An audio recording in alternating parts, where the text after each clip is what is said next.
Welcome back. As you heard just a moment ago, almost 1/3 of small businesses in New Jersey have closed because of the pandemic.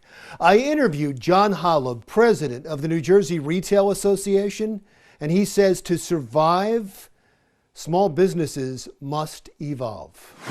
John, thanks for doing this. I see you almost every year for the past 5 years this time of year. I know it's Christmas when I see your face, and most years you have good news. I imagine that's not the case this year.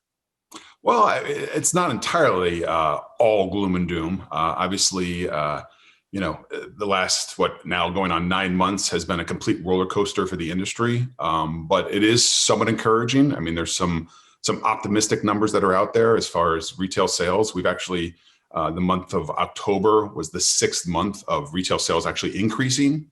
So we're heading in the right direction, but obviously we're nowhere near we were 8 months ago. So it's been quite a roller coaster, but there are some signs of optimism. Right, increasing, but increasing from what? I mean, exactly. Exactly. But down, you had to go up. There was nowhere to go but up. Yeah, but it's year-over-year numbers we're seeing. Really? The month of October, we saw almost a 10% increase year-over-year from last October. Now, a lot of that is online sales are driving a lot of this. And for instance, Prime Day was in October. It's usually in July. That drove a lot of numbers. So we're encouraging numbers. The problem, I think, and I think the point you were trying to get to, it's very uneven. Some certain retail categories are being decimated or have been decimated. For instance, in the very early days of the pandemic, clothing and apparel was wiped out. I mean, completely, the numbers just plummeted. But we're seeing, in surveys about this coming holiday season, we're seeing clothing and apparel being the number one gift that might be given. So we're hopeful that maybe that will, it's going to be the end of the year. It's going to be cutting it real close, but we're hopeful that might help, the clothing and apparel retailers at least salvage somewhat of a reasonable year. Yeah, I read a testimony that you gave when you went through the different industries, and it was fascinating. Health food stores doing well, and I guess you can imagine that. The clothing doing the worst, sporting goods not doing well. Everything that you would imagine, you can probably figure this out on your own, who would do well and who wouldn't do well. I guess the question is, the industries or the stores, the retail stores that sell a certain thing and have been hurting, will they survive? We're hopeful. I mean, clearly not all are going to, and that's kind of the unknown at the moment. Is really at the end of the day when the dust all settles, and we're still in the middle of this pandemic, so the dust is far from settling yet. That's what scares me the most, is who's going to survive and who isn't. And clearly there are going to be some that are not, but that's for any industry, not just retail. I mean, it's across the economy as a whole. So it is always going to have a significant impact, but retail being what it is, it's a very resilient industry. It's one that's, the majority of our economy revolves around consumer spending.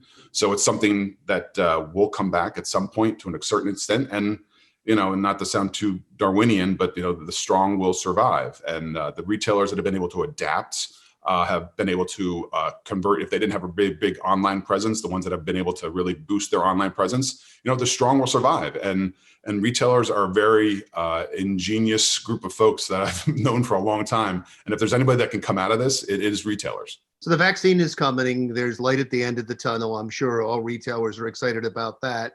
Yes. But things are going to change, right? I mean, because the pandemic taught us a new way of life. So not everybody's going to run back to stores. I think that we've been taught online's pretty good. Yeah, I mean, definitely there's been a seismic shift. But I do think at the end of the day, and I've been saying to this for years, to you for the years, as online sales has increased. Now, obviously, it's been exponential growth this year, but bricks and mortar are not going to go away. I mean, they're still going to exist. That is one of the unknowns at the moment, to what extent people do go back. But I think I'm hoping maybe there's going to be some pent up demand that once people do get the vaccine and feel comfortable to go out, they might actually, we could maybe see a big surge in bricks and mortar visits. I mean, we saw, Black Friday, the numbers plummeted from, previous years. I think it was like 50% less.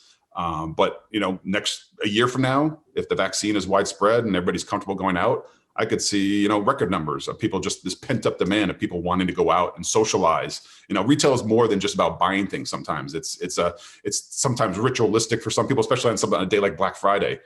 Families have done it for years. They go out together and, and spend some time together and shop too. So there's more to it than just, buying things. But I think there's a potential that we could see an increase, a big surge in-store visits. You holding out any hope for Christmas? We are. I mean, our national numbers. I've seen some national estimates right now. They're predicting anywhere, and it's a little bit because I think the unknown, and there's so many variables right now. So it's a little bit wide of an estimate, but it's anywhere from 3% to about 5% increase year over year. So we're looking at an increase over last year's numbers. So there is some optimism out there. I think everybody's hoping for that. The small businesses, one of the only nice things about the pandemic is that hearts and prayers have gone out to small businesses all across the country, and everybody's pulling for you. And we can't wait. All of us can't wait to get through this, but especially for small businesses.